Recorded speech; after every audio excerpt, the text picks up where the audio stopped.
મિત્રો આપણે ચેપ્ટર 2 ની અંદર આગળ એસિડ અને બેઝના સામાન્ય ગુણધર્મો વિશે અભ્યાસ કર્યો।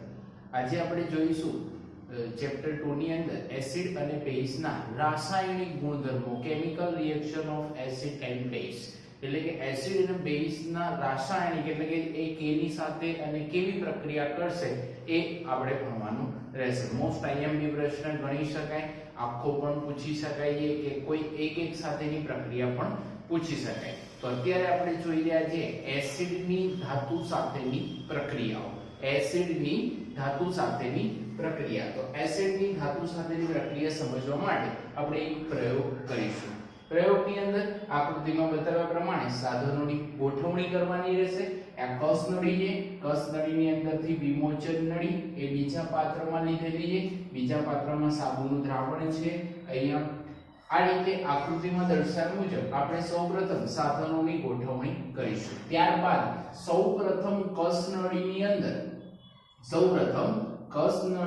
અંદર મંદ H2SO4 એટલે કે સલ્ફ્યુરિક એસિડ, મંદ સલ્ફ્યુરિક એસિડનું 5 ml દ્રાવણ, મંદ સલ્ફ્યુરિક એસિડનું 5 ml દ્રાવણ સૌપ્રથમ કસનળીમાં લેવાનું રહેશે। 5 ml મંદ સલ્ફ્યુરિક એસિડનું દ્રાવણ આપણે કસનળીમાં લીધું। ત્યારબાદ આ કસનળીની અંદર દાણાદાર ઝીંકના ટુકડા નાખો। જે દેખાય છે એ દાણાદાર ઝીંક છે। આપણે શું કરવું છે તો કે એસિડની ધાતુ સાથેની પ્રક્રિયા। તો સૌપ્રથમ લીધું આપણે એસિડ જે હતો મંદ સલ્ફ્યુરિક એસિડ 5 ml જેટલો લીધેલો છે। ત્યારબાદ એની પ્રક્રિયા કોની સાથે કરવાની છે? ધાતુના ટુકડા સાથે। તો ધાતુ તરીકે આપણે કોની પસંદગી કરેલી છે? ઝીંકની। તો મંદ સલ્ફ્યુરિક એસિડ એટલે કે H2SO4 આ કોણ છે? એસિડ। એની પ્રક્રિયા કોની સાથે કરીએ છીએ? આપણે ધાતુ સાથે। ધાતુ તરીકે આપણે કોણ લઈએ છીએ? ઝીંક। તો ઝીંક, દાણાદાર ઝીંક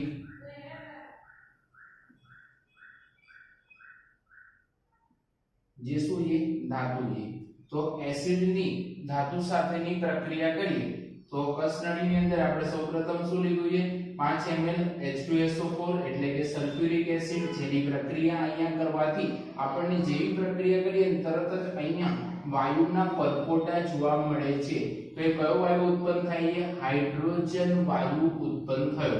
તો આપણને તરત જ ખબર પડી જશે કે પ્રક્રિયાને અંતે H2 વાયુ ઉત્પન્ન થાય છે। H2 હંમેશા ગેસિયસ ફોર્મમાં જ હોય છે। તો મંદ કોઈપણ એસિડની ધાતુ સાથે પ્રક્રિયા કરો તો શું ઉત્પન્ન થાય? હાઇડ્રોજન વાયુ ઉત્પન્ન થાય। આ પ્રક્રિયાથી આપણે આ શીખ્યા કે કોઈપણ ધાતુની એસિડ સાથે, કોઈપણ એસિડની કોઈપણ ધાતુ સાથે પ્રક્રિયા કરીએ તો આપણને હાઇડ્રોજન વાયુ મળશે। હવે આ હાઇડ્રોજન વાયુના પરપોટા અહીંયા જોવા મળે, જે વિમોચન નળી મારફતે આપણે બીજા પાત્રમાં લઈ જઈએ તો અહીંયા સાબુનું ફીણ છે એટલે કે સાબુનું પાણી છે। સાબુના પાણીની અંદર જેવી કોઈ હવા જાય એટલે કે વાયુ જાય એટલે શું ઉત્પન્ન થાય? પરપોટા। તો અહીંયા જે પરપોટા ઉત્પન્ન થાય છે, પણ પરપોટા કોના હશે?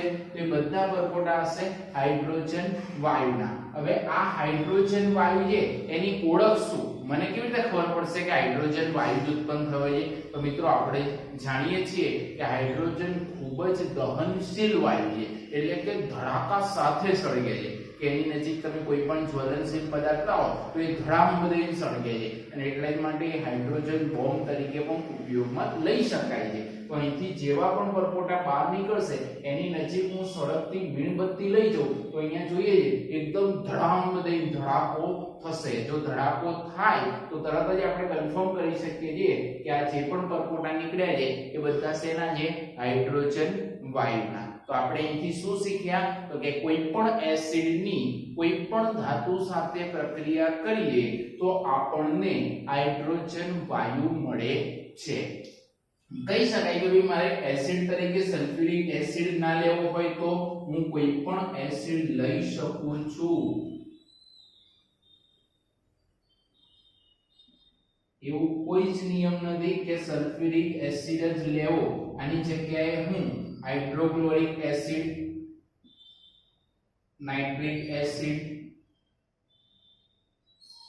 એસિટિક એસિડ આવા કોઈ પણ પ્રકારના એસિડ લઈ અને પ્રક્રિયા કરીશ તો સેમ પ્રક્રિયાઓ થશે એટલે કે દરેક વખતે હાઇડ્રોજન વાયુ ઉત્પન્ન થાય છે.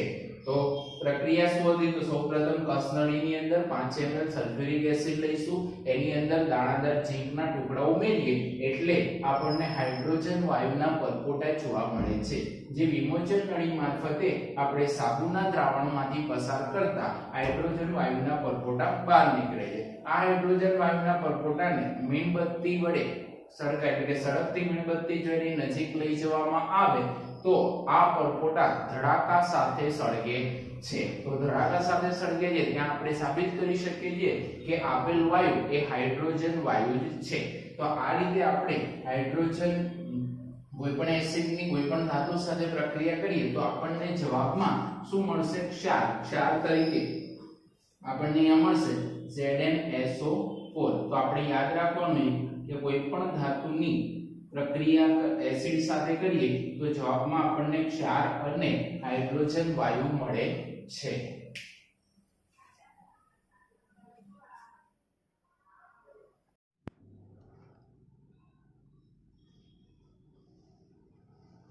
મિત્રો આપણે એસિડની ધાતુ સાથેની પ્રક્રિયા જોઈ, જેની અંદર આપણને ખબર પડી ગઈ કે આખા પ્રયોગમાં શું થાય છે.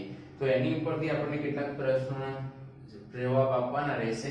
તમે બધા જ પ્રશ્નોના ચોક્કસ જવાબ આપી શકશો.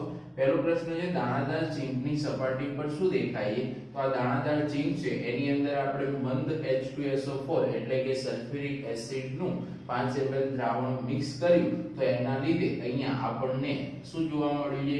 હાઇડ્રોજન વાયુ એટલે કે હાઇડ્રોજન વાયુના પરપોટા અથવા હાઇડ્રોજન વાયુ છૂટો પડેલો જોવા મળે છે. સાબુના દ્રાવણમાંથી પરપોટા શા માટે બને છે? તો આપણને ખબર પડી ગઈ કે ભાઈ મંદ H2SO4 અને ઝીંક ધાતુ સાથે પ્રક્રિયા થવાથી હાઇડ્રોજન વાયુ ઉત્પન્ન થયો, જે વિમોચન નળી મારફતે સાબુના દ્રાવણમાંથી પસાર કરતા સાબુના દ્રાવણના એટલે કે સાબુના લીધે એટલે કે હાઇડ્રોજન વાયુના પરપોટા બનેલા જોવા મળે છે. તો એ પરપોટા શેના છે? હાઇડ્રોજન વાયુના. હવે સળગતી મીણબત્તીને હાઇડ્રોજન વાયુની નજીક લઈ જતા શું થાય છે? તો આપણે જોઈએ છે કે ભાઈ આ સળગતી મીણબત્તી છે અને સળગતી મીણબત્તીને હું હાઇડ્રોજન વાયુની નજીક લઈ જાઉં તો એ ધડાકા સાથે સળગે છે. આવું કેમ થયું? તો હાઇડ્રોજન વાયુ એ ખૂબ જ દહનશીલ વાયુ છે અને એટલા માટે એ ધડાકા સાથે સળગે છે.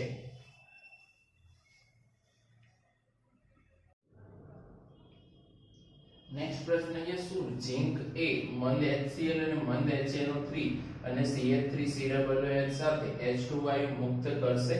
મંદ HCl એટલે કે હાઇડ્રોક્લોરિક એસિડ, મંદ HNO3 એટલે કે નાઇટ્રિક એસિડ અને CH3COOH એટલે કે એસિટિક એસિડ. તો આ ત્રણેય પણ એસિડ છે. તો આ જ પ્રક્રિયા થવાથી શું હાઇડ્રોજન વાયુ મુક્ત થશે? ખરેખર થવો જોઈએ, પરંતુ મંદ HCl સાથેની પ્રક્રિયાથી હાઇડ્રોજન વાયુ મુક્ત થાય છે, જ્યારે મંદ HNO3 અને CH3COOH સાથેની પ્રક્રિયાથી હાઇડ્રોજન વાયુ મુક્ત થતો નથી. કારણ શું?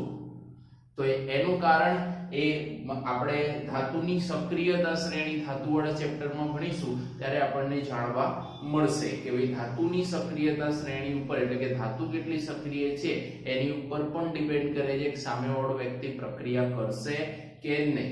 બરાબર છે? તો આપણે ત્યારે જોઈશું. એટલે અહીંયા આપણે યાદ રાખવાનું છે કે હા, મંદ HCl સાથે Zn ની પ્રક્રિયા થશે એટલે કે ઝિંક એ મંદ HCl સાથે પ્રક્રિયા કરશે, જ્યારે જવાબમાં આપણને મળશે ZnCl2 H2 વાયુ મુક્ત થશે. અહીંયા Zn એ સોલિડ ફોર્મમાં છે, લિક્વિડ ફોર્મમાં હોય છે HCl અને ગેસ. તો સમીકરણ સંતુલિત કરવા માટે આપણે અહીંયા બે કરવા પડશે. તો આ સમીકરણ છે જે મંદ HCl સાથે પ્રક્રિયા થાય, પરંતુ Zn એ મંદ HNO3 અને CH3COOH સાથે H2 ઉત્પન્ન કરતો નથી એટલે કે ઝીંક એ HNO3 સાથે કે એસિડિક એસિડ સાથે પ્રક્રિયા કરવાથી હાઇડ્રોજન વાયુ મુક્ત થતો નથી।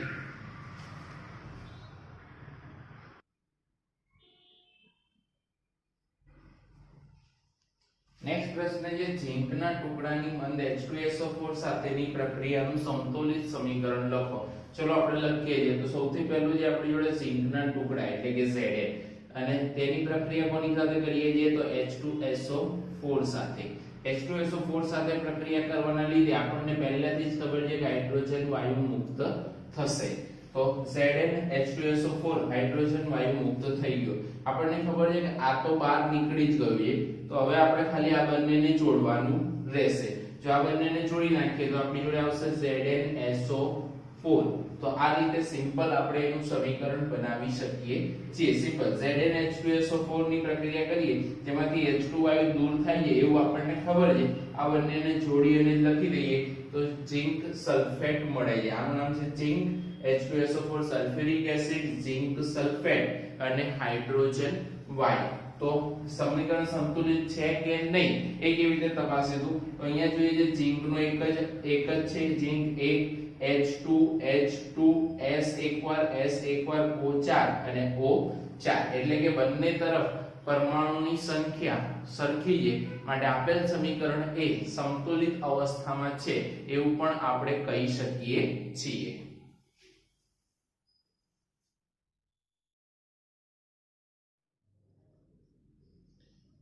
મિત્રો આપણે હમણાં એસિડની ધાતુ સાથેની પ્રક્રિયાઓ જોઈ।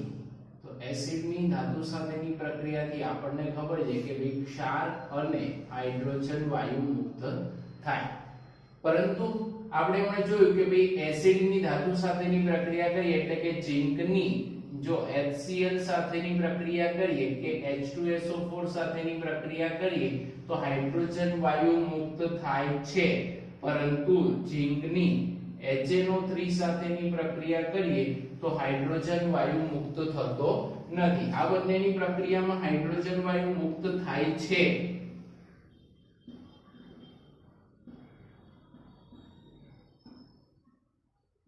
પરંતુ એની મંદ HNO3 સાથે જો પ્રક્રિયા કરીએ એટલે કે નાઇટ્રિક એસિડ સાથે પ્રક્રિયા કરીએ તો H2 વાયુ મુક્ત થતો નથી।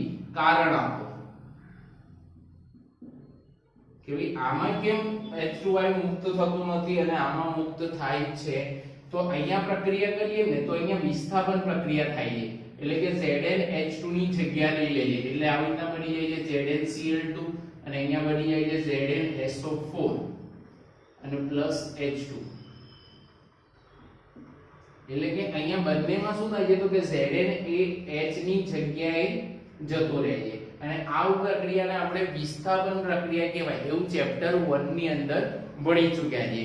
વિસ્થાપન પ્રક્રિયા થવા માટે શું કન્ડિશન જવાબદાર છે તો કે આની જગ્યા બદલવા માટે આનાથી વધારે પાવરફુલ હોવો જોઈએ એટલે H ની આ બંને જોડે બેઠા છે એમાંથી H ને લાત મારી અને Zn ને બેસી જવું હોય તો Zn જોડે H કરતા વધારે શક્તિ હોવી જોઈએ અને એવું છે એટલે અહીંયા H નું વિસ્થાપન સરળતાથી થઈ શકે છે અને માટે હાઇડ્રોજન વાયુ મુક્ત થાય છે।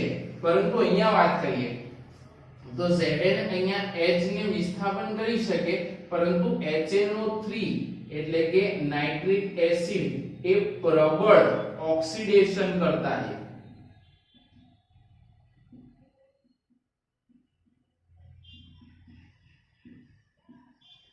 એનું કારણ શું છે તો કે HNO3 એ પ્રબળ ઓક્સિડેશન કરતા હોવાથી જે હાઇડ્રોજન વાયુ ઉત્પન્ન થાય એનું ઓક્સિડેશન કરી દે। જે હાઇડ્રોજન વાયુ ઉત્પન્ન થાય એની અંદર ઓક્સિડેશન કરી દે। ઓક્સિડેશન એટલે શું આપણે સમજી ચૂક્યા છીએ ચેપ્ટર 1 ની અંદર કે જે કોઈ પણ પદાર્થમાં ઓક્સિજન ઉમેરાવો એને ઓક્સિડેશન કહેવાય। તો ઓક્સિડેશન કરતો હોવાથી એ હાઇડ્રોજન નહીં પરંતુ H2O મુક્ત કરે છે એટલે કે તે હાઇડ્રોજનની જગ્યાએ એ ઓક્સિડેશન થઈ જાય છે, હાઇડ્રોજનનું ઓક્સિડેશન થઈ જાય અને એટલા માટે પાણી મુક્ત કરે છે, હાઇડ્રોજન મુક્ત કરતો નથી. કારણ શું? તો HNO3 એ પ્રબળ ઓક્સિડેશન કરતા હોવાથી H2 નું ઓક્સિડેશન થઈ અને H2O બની જાય છે, માટે આપણને નિપજમાં હાઇડ્રોજન વાયુ મળતો નથી.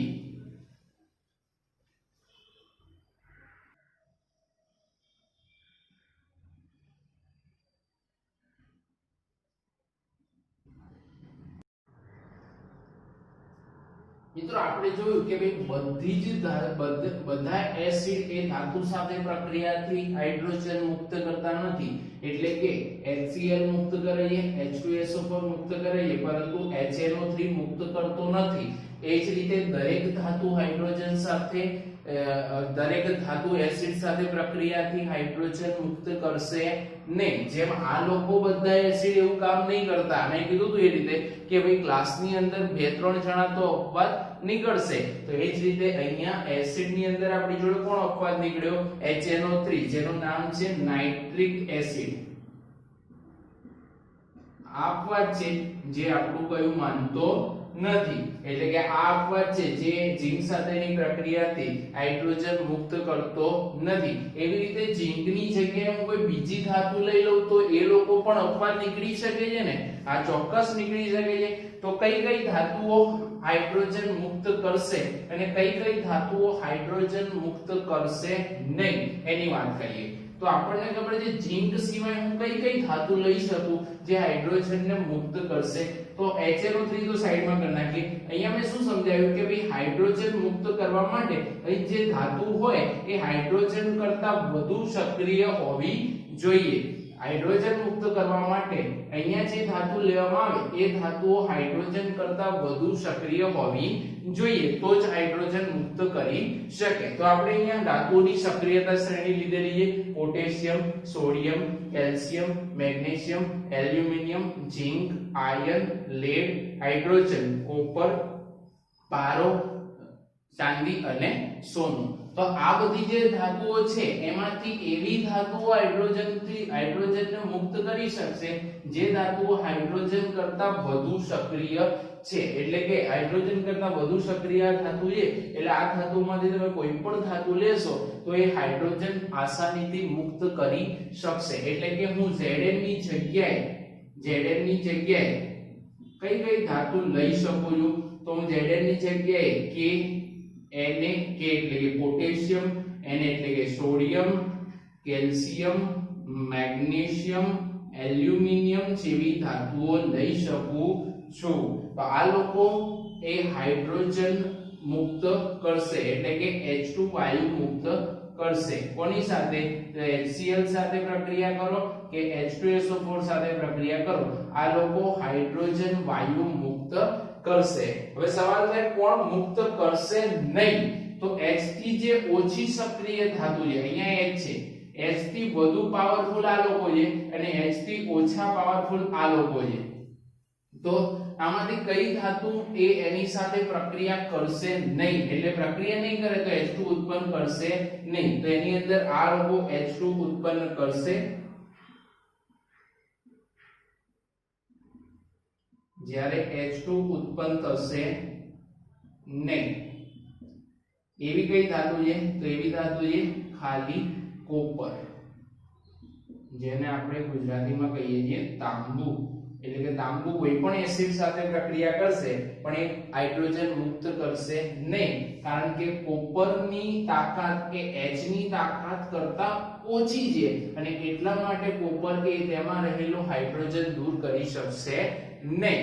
માટે અને પછી આવે છે પારો, સોનું, ચાંદી અને સોનું. પણ આ બધા તો નિષ્ક્રિય છે, પ્રક્રિયા કરવાના જ નથી, માટે એ લોકોની વાત ના થાય. પણ કોપર થોડું સક્રિય ધાતુ છે એટલે એ પ્રક્રિયા કરશે પણ હાઇડ્રોજન કરતા એની તાકાત ઓછી છે, એટલા માટે એ હાઇડ્રોજન દૂર કરી શકશે નહીં અને માટે એની પ્રક્રિયા એસિડ સાથે કરીએ તો એ હાઇડ્રોજન મુક્ત કરતા નથી, એટલે કે H2 ગેસ ઉત્પન્ન થશે નહીં. તો આ બધી ધાતુઓની અંદર આ બધી ધાતુઓની કોઈ પણ એસિડ એટલે કે H2HCl અને H2SO4 સાથે પ્રક્રિયા કરીશું તો હાઇડ્રોજન મુક્ત થશે, પણ કોપરની જો હું પ્રક્રિયા કરીશ તો હાઇડ્રોજન મુક્ત થશે નહીં. આનું કારણ સમજાવવું જોઈએ મિત્રો કે કેમ આ લોકો હાઇડ્રોજન મુક્ત કરી શકે અને આ હાઇડ્રોજન મુક્ત ના કરી શકે, કારણ કે આ ધાતુની સક્રિયતા શ્રેણી છે જે આપણે ચેપ્ટર નંબર 3 માં વધારે સારી રીતે સમજીશું. પણ અત્યારે ટેમ્પરરી જોઈ લઈએ તો H થી બધું જે પાવર વાળી ધાતુઓ છે એ લોકો હાઇડ્રોજન મુક્ત કરી શકશે, એટલે કે અહીંથી હાઇડ્રોજનને ખસાડી શકશે અને એટલા જ માટે એની પ્રક્રિયા થશે. પરંતુ કોપર એ એના કરતા ઓછી સક્રિય ધાતુ છે અને એ આસાનીથી H ને ખસાડી શકશે નહીં, માટે તે હાઇડ્રોજન મુક્ત કરી શકશે નહીં.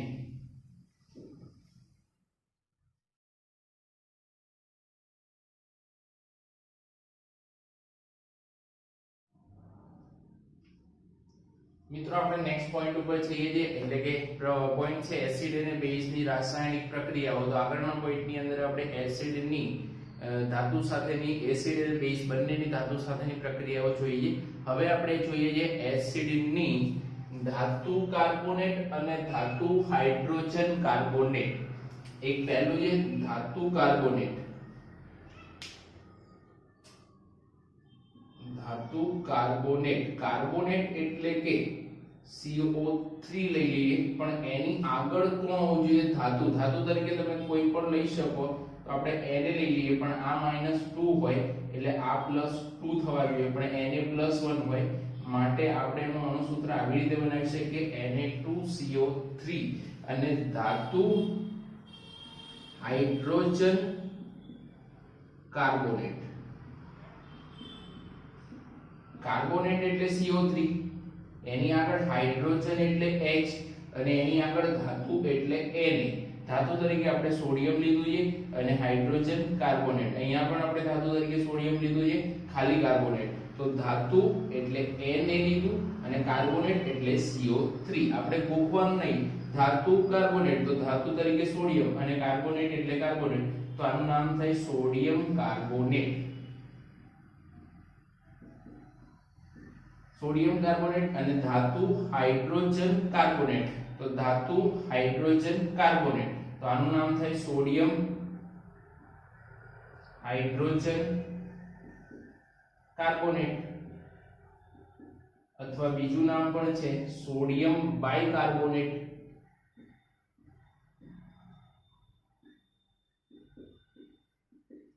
બીજું નામ છે સોડિયમ બાયકાર્બોનેટ. તો પહેલા આપણને એ ખબર પડી જોઈએ ધાતુ કાર્બોનેટ એટલે શું અને ધાતુ હાઇડ્રોજન કાર્બોનેટ એટલે શું. જો ધાતુ કાર્બોનેટ એટલે ધાતુ અને કાર્બોનેટ એટલે CO3, ધાતુ હાઇડ્રોજન એટલે કાર્બોનેટ, ધાતુ હાઇડ્રોજન અને કાર્બોનેટ. ધાતુ તરીકે આપણે લઈએ છીએ સોડિયમ, એટલે નામ લખ્યું છે સોડિયમ હાઇડ્રોજન કાર્બોનેટ. એનું બીજું નામ છે સોડિયમ બાયકાર્બોનેટ. અને Na2CO3 એટલે જે સોડિયમ કાર્બોનેટ, ખાલી સોડિયમ એટલે Na અને કાર્બોનેટ એટલે CO3. તો આની સાથે કોની પ્રક્રિયા કરવાની છે આપણે?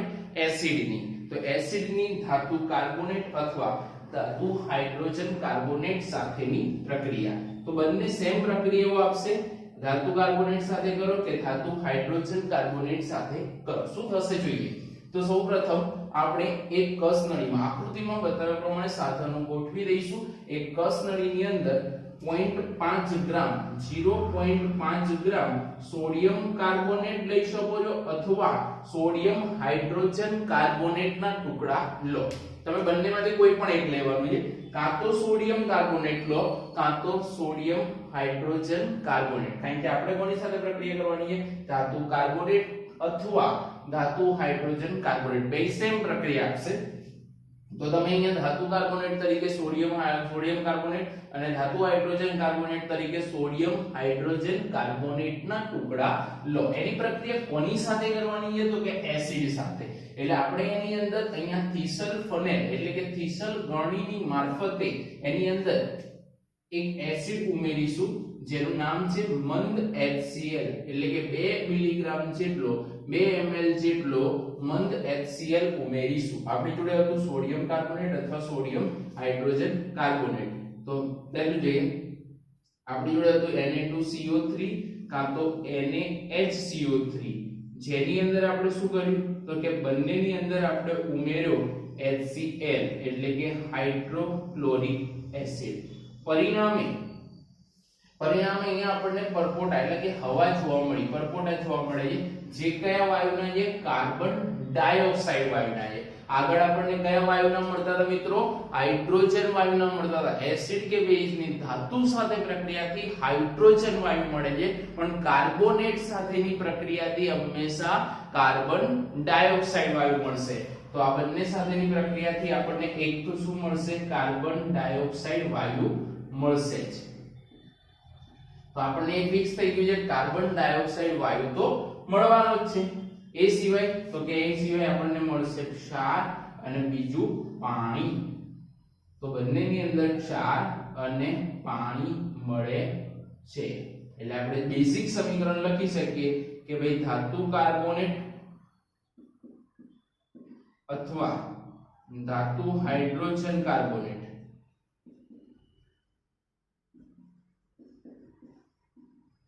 સાથે કોની? એસિડ સાથેની પ્રક્રિયા કરીએ તો જવાબમાં આપણને શું મળશે? ક્ષાર, કાર્બન ડાયોક્સાઇડ અને પાણી. ક્ષાર, કાર્બન ડાયોક્સાઇડ અને પાણી. અહીંયા ક્ષાર કયો મળશે એની વાત કરીએ તો એને અહીંયાથી CO2 જતા રહે એટલે એક O બચ્યો છે એવું માની લઈએ. CO2 નીકળી ગયા છે તો એક O બચ્યો છે, Na2O અને HCl આટલું બચ્યું છે. તો O અને H2 આપણને એવી ખબર પડી કે પાણી મળે છે એટલે આપણે અહીંયા લખી નાખીશું પાણી. એટલે અહીંયાથી H પણ વપરાઈ ગયો અને O પણ વપરાઈ ગયો, પણ H બે વપરાય એટલા માટે આપણે અહીંયા બે કરવા પડશે કારણ કે સમીકરણ સંતુલિત અવસ્થામાં લાવવા માટે. હવે બચ્યું શું? H જતો રહ્યો, CO આ બી જતો રહ્યો, આ બી જતો રહ્યો, તો બચ્યું શું? અહીંયા Cl બચ્યો, અહીંયા Na બચ્યો. તો આપણી જોડે મળશે NaCl. પણ કેટલી વાર? બે વાર, કારણ કે અહીંયા Cl પણ બે હતા અને Na પણ બે હતા. તો આ રીતે એવું સમીકરણ બનશે. સોડિયમ કાર્બોનેટની HCl એટલે કે મંદ હાઇડ્રોક્લોરિક એસિડ સાથેની પ્રક્રિયાથી NaCl, કાર્બન ડાયોક્સાઇડ અને પાણી મળે છે. સેમ પ્રોસેસ અહીંયા થશે કે ભાઈ CO2 કાઢી નાખીએ એટલે H2O, અહીંયા પણ NaCl. અહીંયા જોઈ લઈએ Na એક વખત, Cl એક વખત, Na એક વખત, Cl એક વખત, CO2 H2O. ઓકે, એટલે સમીકરણ સંતુલિત અવસ્થામાં જ છે. ફરીથી એકવાર ધાતુ કાર્બોનેટની અથવા ધાતુ હાઇડ્રોજન કાર્બોનેટની એસિડ સાથેની પ્રક્રિયા કરીએ તો આપણને જવાબમાં ક્ષાર, કાર્બન ડાયોક્સાઇડ અને પાણી મળે છે. ક્ષાર, કાર્બન ડાયોક્સાઇડ અને પાણી મળે છે. તો સિમ્પલ આપણે કાર્બન ડાયોક્સાઇડ અને પાણીને લખી નાખવાનું, બાકી જે બચ્યું એક ક્ષાર હશે. તો આ રીતે આપણે એસિડની ધાતુ કાર્બોનેટ અથવા ધાતુ હાઇડ્રોજન કાર્બોનેટ સાથેની પ્રક્રિયાને સમજી શકીએ છીએ.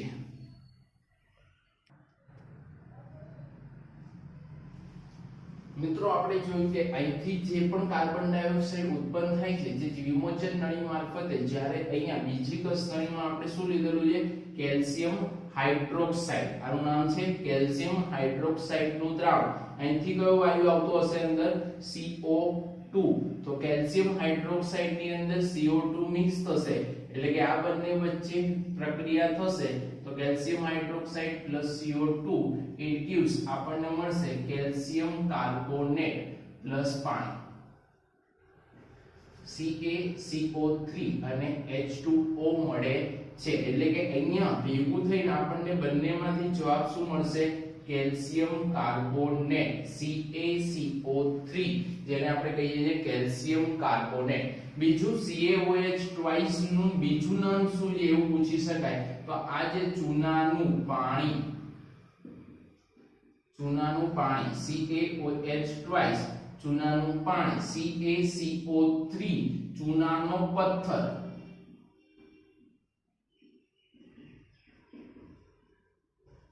CaCO3 એટલે કે ચૂનાનો પથ્થર. આ ચૂનાના પથ્થરને જ્યારે આપણે પાણીમાં ઓગાળીએ અને જે ચૂનાવાળું પાણી બને એને આપણે કહીશું કેલ્શિયમ હાઇડ્રોક્સાઇડ. બરાબર છે? કેલ્શિયમ હાઇડ્રોક્સાઇડ જેને આપણે આપણી ગુજરાતી ભાષામાં કહીએ છીએ ચૂનાનું પાણી. ઇંગ્લિશમાં ચૂનાને આપણે લાઇમ કહી શકીએ અને પાણીને વોટર કહી શકાય. તો આપણે એનું બીજું નામ પણ કહી શકીએ છીએ લાઇમ વોટર. એટલે કે ચૂનાનું પાણી ઇંગ્લિશ નામ કહીએ તો લાઇમ વોટર. જે ત્યાંથી બને તો આપણે ઘણીવાર ઘરની અંદર જે ચૂનો કરવાનો હોય તો બજારમાંથી ચૂનાના પથ્થર લાવીએ છીએ, ચૂનાના ગાંગડા હોય એને પાણીમાં પલાળી રાખીએ છીએ. પાણીમાં પલાળવાના લીધે આપણને શું મળશે? Calcium hydroxide. એ શું હોય છે? Calcium carbonate. જે ચૂનાનો પથ્થર હોય એ શું હોય? Calcium carbonate. કેલ્શિયમ કાર્બોનેટ ની અંદર પાણી નાખી દઈએ એટલે આપણને મળશે કેલ્શિયમ હાઇડ્રોક્સાઇડ. જે દ્રાવણ બનશે, જે બીજા દિવસે આપણે ઘરમાં લગાડવાનો હોય ચૂનો, એ શું છે? કેલ્શિયમ હાઇડ્રોક્સાઇડ, જેને આપણે કહીએ છીએ ચૂનાનું પાણી અથવા લાઇમ વોટર. તો આ જ રીતે આપણે ચૂનાનું પાણી મેળવી શકીએ છીએ. કેલ્શિયમ કાર્બોનેટ પાણીમાં પલાળી રાખો એટલે આપણને ચૂનાનું પાણી મળશે. હવે તો કે એની અંદરથી જે ચૂનાનું પાણી મળ્યું, આપણે જાણીએ છીએ કે ભાઈ ચૂનાના નીતર્યા પાણીમાંથી કાર્બન ડાયોક્સાઇડ વાયુ પસાર કરીએ તો એ દૂધિયા રંગનું બને છે. એ જ રીતે અહીંયા ચૂનાના પાણીમાંથી એટલે કે ચૂનાના પાણીમાંથી કાર્બન ડાયોક્સાઇડ પસાર કરીએ તો પાછી ઊંધી પ્રક્રિયા થશે કે કેલ્શિયમ કાર્બોનેટ બનાવે છે. કેટલી વખત કેલ્શિયમ હાઇડ્રોજન કાર્બોનેટ બને. કેલ્શિયમ હાઇડ્રોજન કાર્બોનેટ બને અને આ કેલ્શિયમ હાઇડ્રોજન કાર્બોનેટ એ પાણીમાં ખૂબ જ દ્રાવ્ય છે. એની દ્રાવ્યતા પાણીમાં ખૂબ જ વધારે છે, એટલે કે તરત જ પાણીમાં ઓગળે છે. પાણીમાં ખૂબ જ દ્રાવ્ય છે. કેલ્શિયમ હાઇડ્રોજન કાર્બોનેટ એ પાણીમાં ખૂબ જ દ્રાવ્ય છે. તો આ ટીપ પરથી આપણને ધ્યાન રાખવાનું છે કે એ પ્રક્રિયાથી કયો વાયુ ઉત્પન્ન થાય છે? કાર્બન ડાયોક્સાઇડ, જેની CaOH નું નામ શું છે? ચૂનાનું પાણી અથવા લાઇમ વોટર. એની કાર્બન ડાયોક્સાઇડ સાથેની પ્રક્રિયાથી શું થાય છે એ પણ શીખી ગયા. અને બંને વચ્ચેની રાસાયણિક પ્રક્રિયાથી એટલે કે ટોટલ રાસાયણિક પ્રક્રિયાનો જવાબ શું મળશે? આ એક સામાન્ય સમીકરણ છે અને આપણે જે પ્રક્રિયા કરી એનું સમીકરણ આ પ્રકારનું છે.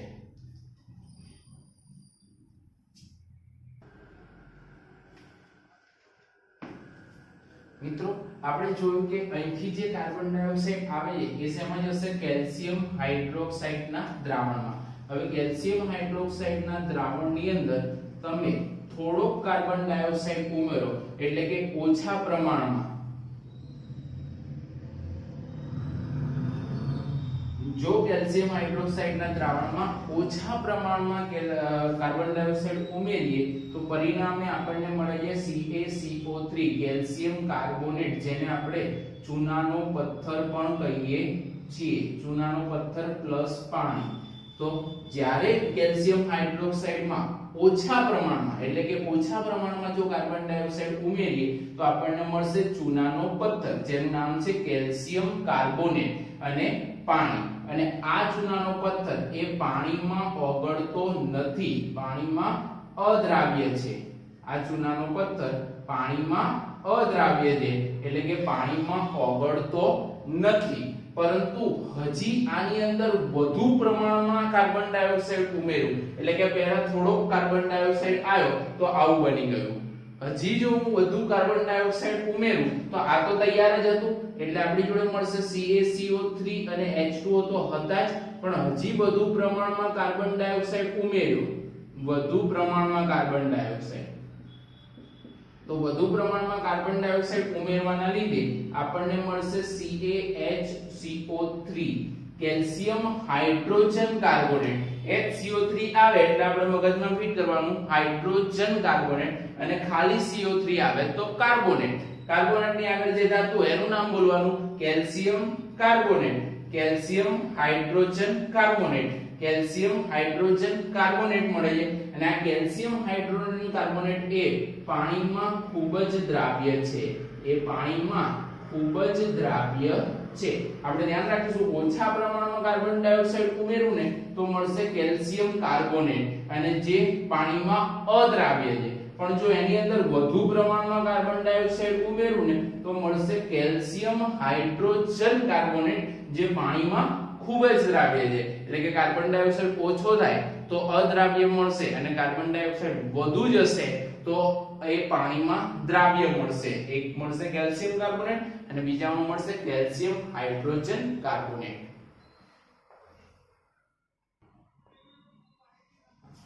આ કેલ્શિયમ કાર્બોનેટ જેને આપણે આપણી તળપદી ભાષામાં અથવા જેને આપણે ચૂનાનો પથ્થર કહીએ છીએ, આ ચૂનાનો પથ્થર એ કુદરતી રીતે મુક્ત સ્વરૂપમાં જ મળી આવે છે, આપણે બનાવવો પડતો નથી, જે ચૂનાની ખાણો જ મળી આવે છે જેની અંદર આ ચૂનાનો પથ્થર હોય. આ ચૂનાનો પથ્થર એ ચૂનાના પથ્થર સ્વરૂપમાં મળી આવે, એ સિવાય ચોક સ્વરૂપમાં મળી આવે છે, એ સિવાય શંખના સ્વરૂપમાં પણ ચૂનાના પથ્થરો મળી આવે છે. આરસપાળનો જે પથ્થર કહેવાય એ પણ એક પ્રકારનો ચૂનાનો પથ્થર જ ગણી શકાય. તો કેલ્શિયમ કાર્બોનેટ એ લાઇમસ્ટોન, જેને આપણે કહીએ લાઇમસ્ટોન, એટલે લાઇમ એટલે ચૂનો, સ્ટોન એટલે પથ્થર, ચૂનાના પથ્થરો એ આપણને કુદરતી રીતે મુક્ત સ્વરૂપમાં મળી આવે. આરસપાળ તરીકે પરવાળા સ્વરૂપમાં, પરવાળાના જે ટાપુઓ હોય ત્યાં પણ ચૂનાના પથ્થર હોય. એ સિવાય શંખ, ચીપલા જે કહીએ છીએ એ પણ એક ચૂનાના પથ્થર છે. આરસપાળના પથ્થર ચૂનાના પથ્થર છે, અને ચૂનાના એમનેમ પણ પથ્થર મળી આવે છે જેનો ઉપયોગ સિમેન્ટની બનાવટમાં થતો હોય અને આપણે ઘર ધોળવામાં પણ કરી શકતા હોઈએ છીએ. તો એ ચૂનાના પથ્થરનો ઉપયોગ ગણી શકાય.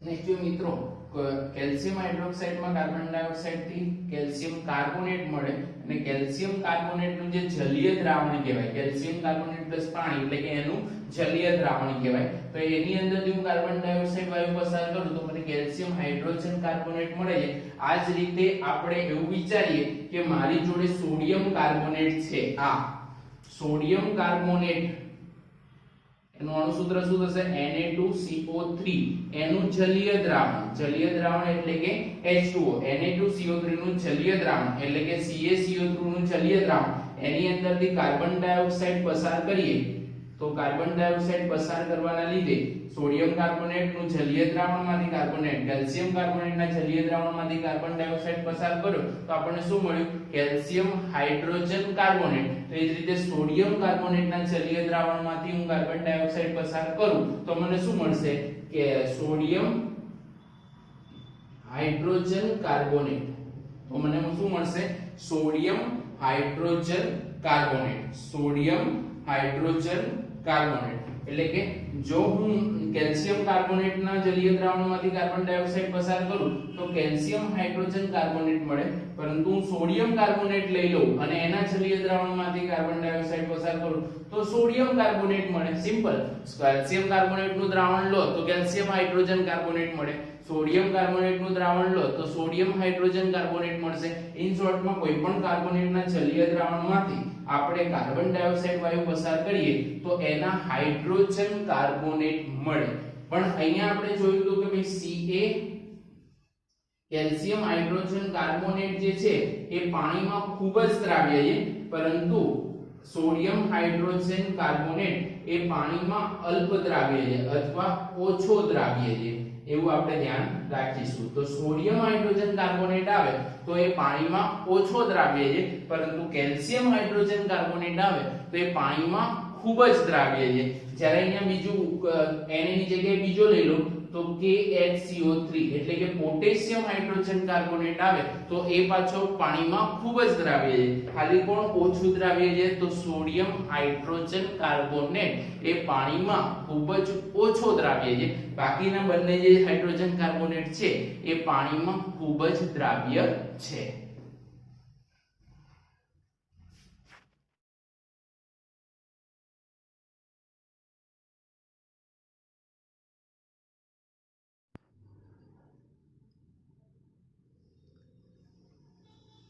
મિત્રો આપણે જોઈ રહ્યા છીએ એસિડની રાસાયણિક પ્રક્રિયાઓ. એસિડની પહેલી રાસાયણિક પ્રક્રિયા આપણે ધાતુ સાથે જોઈએ. એસિડની બીજી રાસાયણિક પ્રક્રિયા ધાતુના કાર્બોનેટ અને ધાતુ હાઇડ્રોજન કાર્બોનેટ સાથે પ્રક્રિયા જોઈ. ત્યારબાદ આજે આપણે જોઈ રહ્યા છીએ ત્રીજી પ્રક્રિયા એસિડની બેઝ સાથેની પ્રક્રિયા. એસિડની બેઝ સાથેની પ્રક્રિયા થવાથી એસિડ અને બેઝ પોતાના ગુણધર્મો ગુમાવી અને ક્ષાર અને પાણી આપે છે.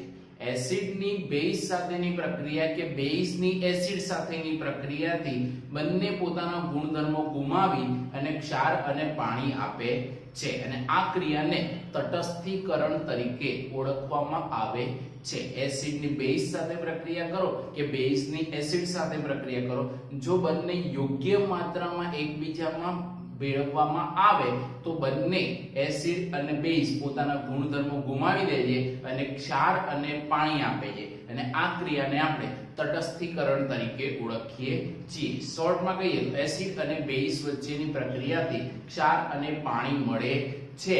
આ ક્રિયાને આપણે તટસ્થીકરણ કહીએ છીએ. ચલો આપણે જોઈએ એસિડની બેઝ સાથેની પ્રક્રિયા.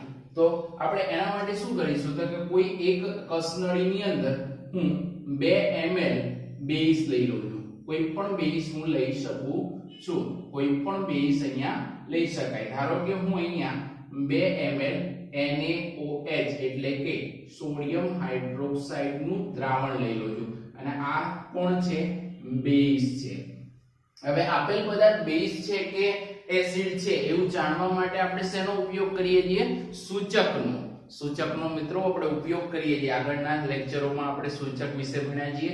તો કૃત્રિમ સૂચકો આપણી પાસે બે છે, એક ફિનોલ્ફથેલિન અને બીજું મિથાઇલ ઓરેન્જ. તો અહીંયા આપણે ફિનોલ્ફથેલિન નો ઉપયોગ કરીશું. હવે જો આની અંદર 2-3 ટીપા ફિનોલ્ફથેલિન ના નાખીએ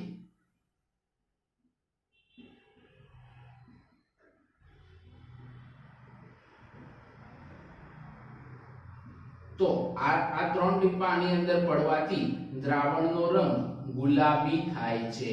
આપણે ત્યાં જ વાત કરી હતી કે જે રંગ પરિવર્તન આપશે સૂચક શું કામ કરશે એસિડ અને બેઝ વચ્ચે રંગ પરિવર્તન આપશે અને એના ઉપરથી આપણે જાણી શકીશું કે આપેલ પદાર્થ એસિડ છે કે બેઝ. એટલે જેવું મેં NaOH ની અંદર ફિનોલ્ફથેલિન નાખ્યું એટલે રંગ કયો મળ્યો આપણને ગુલાબી. તો NaOH નું દ્રાવણ ફિનોલ્ફથેલિન ના સૂચક સાથે કેવો રંગ આપે છે મિત્રો તો રંગ આપશે ગુલાબી. NaOH નું દ્રાવણ ફિનોલ્ફથેલિન ના સૂચક સાથે આપણને ગુલાબી રંગ આપે છે. હવે દ્રાવણ કેવા રંગનું થઈ ગયું છે ગુલાબી. કયો છે અંદર છે બેઝ. પણ આની અંદર જો હું થોડાક ટીપા મંદ HCl ઉમેરું, HCl કોણ છે એસિડ. જો ધીમે ધીમે 1 ટીપું 2 ટીપું 3 ટીપું એવી રીતે જો એની અંદર HCl ઉમેરતો જાઉં તો ધીરે ધીરે આ ગુલાબી રંગ દૂર થતો જાય છે. આગળ પહેલા ચેપ્ટરમાં આપણે જોયું હતું કે રાસાયણિક પ્રક્રિયા થઈ કે ન થઈ એ કેવી રીતે જાણી શકાય તો રાસાયણિક પ્રક્રિયામાં રંગ પરિવર્તન થાય, તાપમાનમાં ફેરફાર થાય તો આપણે એ રાસાયણિક પ્રક્રિયા થઈ એવું માની શકીએ. એટલે અહીંયા જો પહેલા ગુલાબી રંગ હતો હવે એ ગુલાબી રંગ દૂર થતો જાય છે. આનો અર્થ કે એસિડ અને બેઝ વચ્ચે પ્રક્રિયા થાય છે. એસિડ અને બેઝ વચ્ચે પ્રક્રિયા થાય છે જેના લીધે પહેલા જે NaOH નો ફિનોલ્ફથેલિન સાથે ગુલાબી રંગ હતો એ હવે ધીરે ધીરે કેવો થશે દૂર થતો જશે. તો NaOH અને ફિનોલ્ફથેલિન સૂચકના દ્રાવણમાં મંદ HCl ના 2 ટીપા નાખતા શું થશે તો તેનો ગુલાબી રંગ દૂર થાય છે.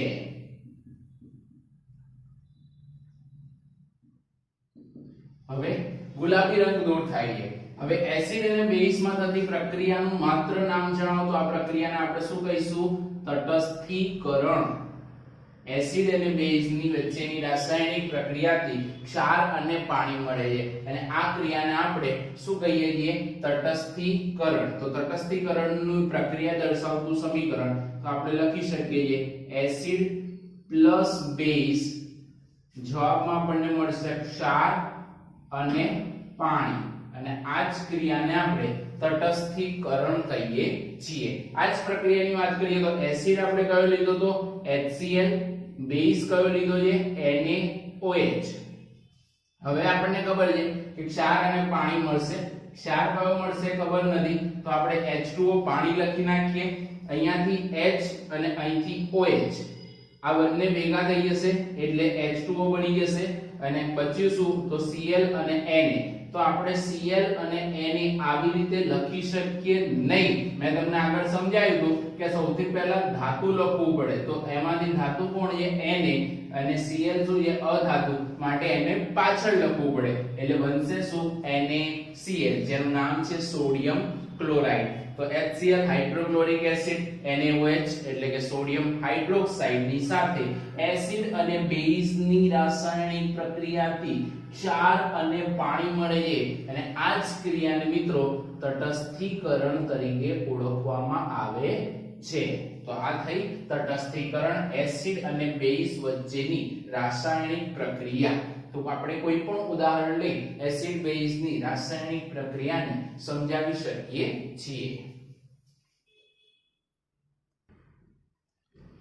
મિત્રો તટસ્થીકરણ એટલે એસિડ અને બેઝ કોઈ પણ લઈ લેવાના અને જવાબમાં ક્ષાર અને પાણી મળશે. આપણે કોઈ બીજું ઉદાહરણ આપવું હોય તો કે ભાઈ HCl તરીકે મારે કોઈ એસિડ નથી લેવો, તો એસિડ તરીકે તમે બીજો એક એસિડ લઈ લો જેનું નામ છે સલ્ફ્યુરિક એસિડ, જેને આપણે કહીએ છીએ H2SO4. અને બેઝ તરીકે તમે બીજો બેઝ લઈ લો, કારણ કે આપણે લઈ લઈએ બેઝ તરીકે KOH, પોટેશિયમ હાઇડ્રોક્સાઇડ. તો H2SO4 એસિડ છે અને KOH બેઝ છે. આ બંને વચ્ચે રાસાયણિક પ્રક્રિયાથી ક્ષાર અને પાણી મળશે. તો ક્ષાર શું મળશે આપણને ખબર નથી, પણ પાણીનું સમસૂત્ર H2O થાય એ આપણને પહેલેથી ખબર છે. હવે શું કરવાનું છે તો કે હંમેશા આમાંથી OH અને આમાંથી H નીકળી જશે. અહીંયા H બે વખત છે, OH એક વખત છે, એટલે અહીંયા બે કરીશું એટલે બે પાણીના અણુઓ મળશે. અહીં કે OH બે વખત થઈ જાય, H બે વખત, તો H અને OH ભેગા થઈ અને પાણી બની જશે. હવે બચ્યું શું આપણી જોડે તો કે બે વખત K અને SO4. SO4 નહીં, પહેલા કોણ લખાશે ધાતુ. તો ધાતુ કોણ છે K, તો K2SO4 આ મળશે આપણને. તો આ જ રીતે આ છે સલ્ફ્યુરિક એસિડ, આ છે પોટેશિયમ હાઇડ્રોક્સાઇડ, આપણને મળશે પોટેશિયમ સલ્ફેટ અને પાણી. તો આ જે છે એ ક્ષાર છે અને આ જે છે એ પાણી છે. આ એસિડ છે, બેઝ છે. આપણે જાણીએ છીએ કે એસિડની બેઝ સાથેની પ્રક્રિયા થાય તો જવાબમાં ક્ષાર અને પાણી મળશે અને આ જ ક્રિયાને આપણે તટસ્થીકરણ એટલે કહીએ છીએ. તો તટસ્થીકરણ એટલે શું ઉદાહરણ આપી સમજાવો તો પણ આપણે મિત્રો એનો જવાબ આપી શકીએ છીએ.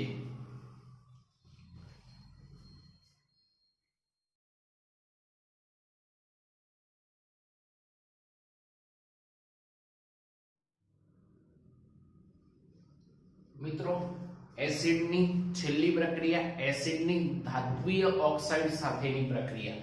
એસિડની ધાત્વિય ઓક્સાઇડ, ધાત્વિય એટલે ધાતુ વાળો અને ઓક્સાઇડ એટલે ઓક્સિજન. તો કોઈ પણ ધાતુ વાળા ઓક્સાઇડની વાત કરીએ છીએ તો આપણે અહીંયા લઈએ છીએ ધાત્વિય ઓક્સાઇડ તરીકે કોપર ઓક્સાઇડ. કોપર એ ધાતુ છે અને ઓક્સાઇડ એટલે ઓક્સિજન. તો કોપરની જોડે કોપર એટલે Cu અને ઓક્સાઇડ એટલે O. આ પણ +2 હોય અને આ -2 હોય એટલે આપણે કઈ લખવું પડતું નથી, એનું અણુસૂત્ર થાય CuO. તો કોપર ઓક્સાઇડની એસિડ સાથે પ્રક્રિયા કરવાની છે. તો આપણે એક પાત્રની અંદર, એક બીકરની અંદર કોપર ઓક્સાઇડના ટુકડા લઈ લઈશું. આપણે એક પાત્રની અંદર કોપર ઓક્સાઇડના ટુકડા લઈ લઈશું. એક પાત્રની અંદર આપણે કોપર ઓક્સાઇડનો ભૂકો અથવા ટુકડા લઈ લઈએ જેનો કલર કેવો હશે કાળો. તો મોટે ભાગે જ્યારે કોપર ઓક્સાઇડના ટુકડા લો તો એ કયા કલરના હોય કાળા. અહીંયા આપણને પૂછ્યું કોપર ઓક્સાઇડના ભૂકાનો રંગ કેવો હોય છે તો આપણે જાણીએ છીએ કે કોપર ઓક્સાઇડના ભૂકાનો રંગ કાળો હોય છે. તો હવે જો આ કાળા રંગના એટલે કે જે કોપર ઓક્સાઇડના ટુકડા છે તેની પ્રક્રિયા આપણે કોની સાથે કરવી છે એસિડ સાથે. ધાત્વિય ઓક્સાઇડની પ્રક્રિયા કોની સાથે કરવાની છે એસિડ સાથે. તો એસિડ સાથે કરવા માટે આપણે એની અંદર શું નાખીશું મંદ હાઇડ્રોક્લોરિક એસિડ. જેવું તમે અંદર મંદ હાઇડ્રોક્લોરિક એસિડ નાખવાનું ચાલુ કરશો આ કાળો રંગ બદલાઈ અને વાદળી લીલો થશે. આનો રંગ કેવો થઈ જાય છે વાદળી લીલો. તો કોપર ઓક્સાઇડમાં મંદ હાઇડ્રોક્લોરિક એસિડ ઉમેરતા દ્રાવણનો રંગ કેવો મળી જશે આપણને વાદળી લીલો. અહીંયા પરિવર્તન થયું, રંગ પરિવર્તન થયું એનો અર્થ આપણે જાણી શકીએ છીએ કે બંને વચ્ચે રાસાયણિક પ્રક્રિયા થઈ. આપણે જાણીએ કઈ રીતની રાસાયણિક પ્રક્રિયા થઈ. તો આપણી જોડે હતો કોપર ઓક્સાઇડ, એની અંદર આપણે શું ઉમેર્યું તો કે હાઇડ્રોક્લોરિક એસિડ. આ કોપર ઓક્સાઇડ છે અને આપણે એની અંદર ઉમેર્યું હાઇડ્રોક્લોરિક એસિડ. હવે બંને વચ્ચે પ્રક્રિયા થશે અને શું બનશે તો કે બંને વચ્ચે પ્રક્રિયા થાય એટલે અહીંયાથી Cu અને H છૂટા પડે, અહીંથી H અને Cl છૂટા પડે. આ બંને ઓપોઝિટ છે, આ માઈનસ હોય એટલે આની જોડે જોડાય અને આ આની જોડે જોડાય. તો આપણને અહીંયા મળશે CuCl અને પેલા HO. HO એવું ના બને એટલે બંને ભેગા થઈ અને બનશે H2O અને CuCl2. કારણ કે Cu નો વીજભાર શું હોય +2, Cl કેવા હોય -2, માટે આપણે ક્રોસ કરીએ તો CuCl2 શું બનશે CuCl2 જેને કહેવાય કોપર ક્લોરાઇડ.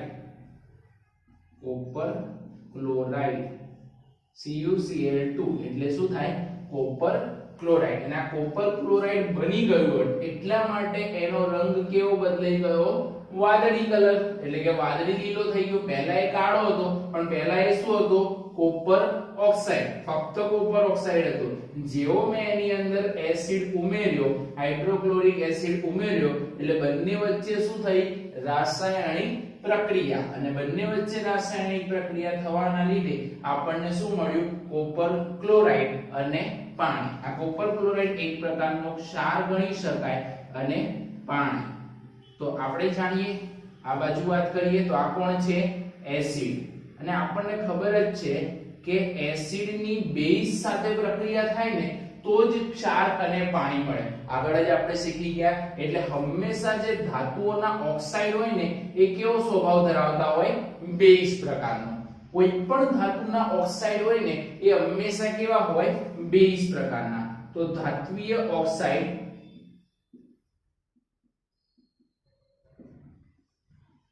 હંમેશા કેવા હોય બેઝ પ્રકારના.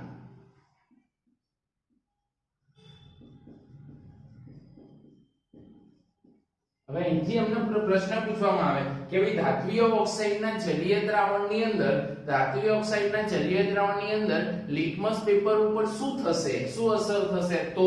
તો આ કેવા છે બેઝ છે, અને બેઝ શું કામ કરશે તો કે લાલ લિટમસ પેપરને ભૂરું બનાવે છે. આપણે કીધેલું એસિડ કેવા હોય ભૂરા લાલ જેવા, તો બેઝ ઊંધું કરશે, લાલ લિટમસ પેપરને ભૂરું બનાવશે. તો ધાત્વિય ઓક્સાઇડ હંમેશા લાલ લિટમસ પેપરને ભૂરું બનાવે, એનો અર્થ કે હંમેશા બેઝ પ્રકારના ગુણધર્મો ધરાવે છે. આપણને એવું ખબર કેવી રીતે પડી તો કે આ બાજુ જવાબ મને ખબર હતી ક્ષાર અને પાણી મળે છે, એમાંથી જો એક જણ એસિડ હોય તો બીજાને જખ મારી અને બેઝ બનવું જ પડે, કારણ કે એસિડ અને બેઝ વચ્ચેની પ્રક્રિયા થાય તો જ ક્ષાર અને પાણી મળે. એટલે કે અહીંયા જો એસિડ હોય તો આ બેઝ જ હોવો જોઈએ. એટલે જેટલા પણ ધાત્વિય ઓક્સાઇડ છે આપણી પાસે એ બધા કેવા હશે બેઝ. ધારો કે ધાત્વિય ઓક્સાઇડના ઉદાહરણ લઈ લઈએ તો સોડિયમ ઓક્સાઇડ, આગળ ધાતુ હોય પાછળ ઓક્સિજન હોય તો સોડિયમ, પછી એ રીતે આપણે લઈ લઈએ potassium oxide, magnesium oxide, aluminium oxide, બરાબર છે, કેલ્શિયમ ઓક્સાઇડ, કોપર ઓક્સાઇડ. આ બધા શું છે ધાત્વિય ઓક્સાઇડ, અને આ બધાનો ગુણધર્મ કેવો હોય બેઝ પ્રકારનો. Sodium oxide, potassium oxide, magnesium oxide, calcium oxide, copper oxide. તો બધા જ મોટે ભાગે બેઝ ગુણધર્મો ધરાવે છે. તો આ રહી આપણી જોડે એસિડની ધાત્વિય ઓક્સાઇડ સાથેની પ્રક્રિયા. અહીંયા સવાલ છે દ્રાવણનો રંગ વાદળી થવાનું કારણ શું? તો દ્રાવણની અંદર દ્રાવણમાંથી જે કોપર ઓક્સાઇડ હતો એને મંદ હાઇડ્રોક્લોરિક એસિડ સાથે પ્રક્રિયા કરી અને આપણને જવાબ આપ્યો કોપર ક્લોરાઇડ. એટલે કોપર ક્લોરાઇડ બન્યું, જેના લીધે દ્રાવણનો કાળો રંગ હતો એ વાદળીમાં પરિવર્તિત થઈ ગયો.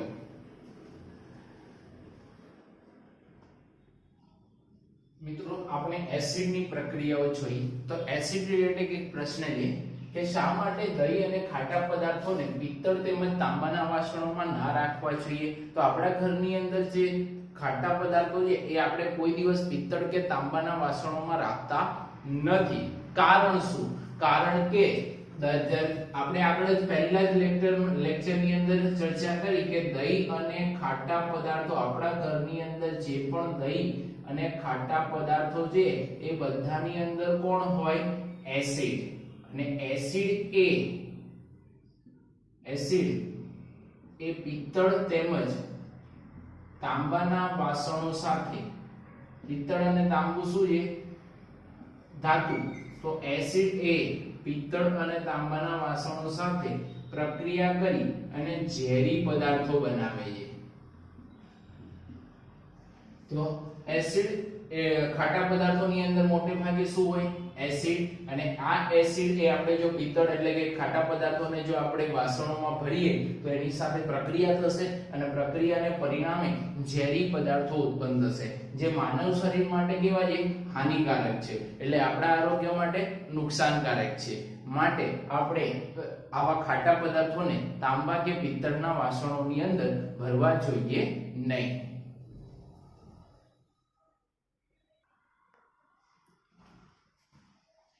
મિત્રો ચોપડીની અંદર એક બીજો પ્રશ્ન આપેલો છે. પ્રશ્ન આવો છે, ધાતુનું એક સંયોજન A છે જે મંદ HCl સાથેની પ્રક્રિયા કરીએ તો ઉભરા ઉત્પન્ન કરે છે, એટલે કે કોઈ વાયુ ઉત્પન્ન થાય છે. પણ આ ઉત્પન્ન થતો વાયુ છે ને એ સળગતી મીણબત્તીને ઓલવી નાખે છે. સળગતી મીણબત્તી આ વાયુના લીધે ઓલવાઈ જાય છે. તરત જ આપણા મગજમાં ક્લિક થઈ જવું જોઈએ, જો સળગતી મીણબત્તી નજીક લાવી અને ધડાકા સાથે સળગ્યો હોય તો એ કોણ હોય? હાઇડ્રોજન. પરંતુ સળગતી મીણબત્તીને ઓલવી નાખે છે તો એ વાયુ કયો હશે? Carbon dioxide. કાર્બન ડાયોક્સાઇડ એ દહન શામક છે, એટલે કે કોઈ પણ સળગતો પદાર્થ હોય એ કાર્બન ડાયોક્સાઇડના લીધે કેવો થઈ જાય? ઓલવાઈ જાય. જો ધડાકા સાથે સળગ્યો હોત તો હાઇડ્રોજન હોત એવું કહી શકત, પરંતુ એને શું કહ્યું છે? ઓલવાઈ જાય, એટલે કે વાયુ કયો ઉત્પન્ન થતો હશે? Carbon dioxide. જો ઉત્પન્ન થતા સંયોજન પૈકી એક જે છે એ કેલ્શિયમ ક્લોરાઇડ છે તો પ્રક્રિયાનું સંતુલિત સમીકરણ લખો. ચલો આપણે સમજીએ મિત્રો કે મારી પાસે કોઈ એક સંયોજન A છે, એ કોણ છે એ આપણને ખબર નથી. સરસ. ચલો ત્યારબાદ આગળ જઈએ તો એ કોની સાથે પ્રક્રિયા કરે છે? મંદ HCl સાથે, એટલે કે હાઇડ્રોક્લોરિક એસિડ સાથે પ્રક્રિયા કરે છે અને એના લીધે ઉભરા ઉત્પન્ન થાય છે. ચલો એ માની લીધું ઉભરા ઉત્પન્ન થાય છે. ઉભરા ઉત્પન્ન થાય છે માટે અને એ ઉભરાવાળો વાયુ જે છે સળગતી મીણબત્તીને ઓલવી નાખે છે. જો સળગતી મીણબત્તીને ઓલવી નાખતો હોય તો એ વાયુ કયો હોવો જોઈએ? Carbon dioxide. જો ઉત્પન્ન થતા સંયોજન પૈકી એક કેલ્શિયમ ક્લોરાઇડ છે, એક સંયોજન છે જેનું નામ છે કેલ્શિયમ ક્લોરાઇડ. તો આપણે કેલ્શિયમ ક્લોરાઇડ નું અણુસૂત્ર લખીએ, કેલ્શિયમ અને ક્લોરાઇડ એટલે Cl2. તો એક સંયોજન કેલ્શિયમ ક્લોરાઇડ છે. તો આ પ્રક્રિયાનું સંતુલિત સમીકરણ લખો એવું કહે છે. એનો અર્થ કે આપણે A કોણ છે ને પહેલા એ શોધવું પડશે. પહેલા A કોણ છે ને એ શોધવું પડશે. તો આપણે હમણાં જ એસિડની રાસાયણિક પ્રક્રિયાઓ ભણ્યા. તો એસિડની રાસાયણિક પ્રક્રિયાઓમાં કઈ કઈ પ્રક્રિયાઓ હતી? તો પહેલું હતું એસિડની ધાતુ સાથેની પ્રક્રિયા, બીજું હતું ધાતુ કાર્બોનેટ સાથેની પ્રક્રિયા. અહીંયા શું થતું હતું? તો એસિડની ધાતુ સાથેની પ્રક્રિયામાં હાઇડ્રોજન વાયુ ઉત્પન્ન થતો હતો, પણ અહીં તો કાર્બન ડાયોક્સાઇડ ઉત્પન્ન થાય છે એટલે આ તો આવશે જ નહીં. સેકન્ડ થિંગમાં હતું એસિડની ધાતુ કાર્બોનેટ સાથે કાં તો એસિડની ધાતુ હાઇડ્રોજન કાર્બોનેટ સાથેની પ્રક્રિયામાં અહીંયા આપણને ખબર છે કે કાર્બન ડાયોક્સાઇડ અને પાણી ઉત્પન્ન થતું હતું, એટલે કે એસિડની પ્રક્રિયા કોની સાથે થઈ હશે? ધાતુ કાર્બોનેટ સાથે થઈ હશે. હવે ધાતુ તરીકે કોણ લેવાનું છે? Ca, કારણ કે પેલી બાજુ Ca મળ્યો તો આ બાજુ કાંઈક Ca હશે ને, એટલા માટે A તરીકે આપણને કોણ મળી શકે છે? તો કે કેલ્શિયમ કાર્બોનેટ. A તરીકે આપણને કોણ મળી શકે છે? Calcium carbonate. તો આપણે લઈ લઈએ કેલ્શિયમ કાર્બોનેટ. તો કેલ્શિયમ કાર્બોનેટ સાથે જો કોઈ પણ ધાતુ કાર્બોનેટની પ્રક્રિયા એસિડ સાથે થાય તો આપણને કાર્બન ડાયોક્સાઇડ અને પાણી મળે છે એવું આપણે જાણીએ છીએ. અને બાકીનો જે પદાર્થ છે એને આપણે કહીશું કેલ્શિયમ ક્લોરાઇડ. ચલો કેલ્શિયમ અને ક્લોરાઇડ, ક્લોરાઇડ બે વખત છે એટલે આપણે અહીંયા ટૂંક કરવા જ પડશે, સંતુલિત સમીકરણ કરવાનું છે. પછી C એક વખત, C એક વખત, O 3 વખત એટલે 2 અને 1 3 વખત, H 2 વખત, H 2 વખત. તો આ થઈ ગયું આપેલ આપણે જે પણ માહિતી આપી છે એનું રાસાયણિક સમીકરણ. તો આ જ રીતે એકદમ શાંતિપૂર્વક મિત્રો આને ક્રેક કરવાનું હોય કે ભાઈ શું શું આપ્યું છે અને એની રીતે હું કઈ રીતે ગોઠવી શકું છું. જો તમે એને પ્રોપર દરેક પ્રક્રિયાઓને સમજતા હો તો દરેક પ્રક્રિયાને તમે ઈઝીલી અને શાંતિથી ગોઠવી શકો છો. સિમ્પલ મિત્રો, ફરીથી એકવાર બધી જ ધાતુની રાસાયણિક પ્રક્રિયાઓની એસિડની રાસાયણિક પ્રક્રિયાઓ વિશે વાત કરીએ તો એસિડની પહેલી પ્રક્રિયા ધાતુ સાથે, જવાબમાં શું મળશે? ક્ષાર અને હાઇડ્રોજન વાયુ. સેકન્ડ થિંગ છે એસિડની ધાતુના કાર્બોનેટ અને ધાતુના હાઇડ્રોજન કાર્બોનેટ સાથેની પ્રક્રિયા, જવાબમાં શું મળશે? ક્ષાર, કાર્બન ડાયોક્સાઇડ અને પાણી. નેક્સ્ટ ધાતુની એસિડની બેઝ સાથેની પ્રક્રિયા, એસિડની બેઝ સાથેની પ્રક્રિયા કરીએ મિત્રો, શું મળશે? ક્ષાર અને પાણી. અને લાસ્ટ વન ઇઝ એસિડની ધાત્વિક ઓક્સાઇડ સાથેની પ્રક્રિયા, સેમ જવાબ આવશે ક્ષાર અને પાણી. તો આપણે એસિડની ટોટલ 4 પ્રક્રિયાઓ વિશે ભણ્યા. પહેલી ધાતુ સાથે, બીજી ધાતુ કાર્બોનેટ અથવા ધાતુ હાઇડ્રોજન કાર્બોનેટ સાથે, ત્રીજી બેઝ સાથે અને ચોથું ધાત્વિય ઓક્સાઇડ સાથે. તો આ હતી એસિડની રાસાયણિક પ્રક્રિયાઓ.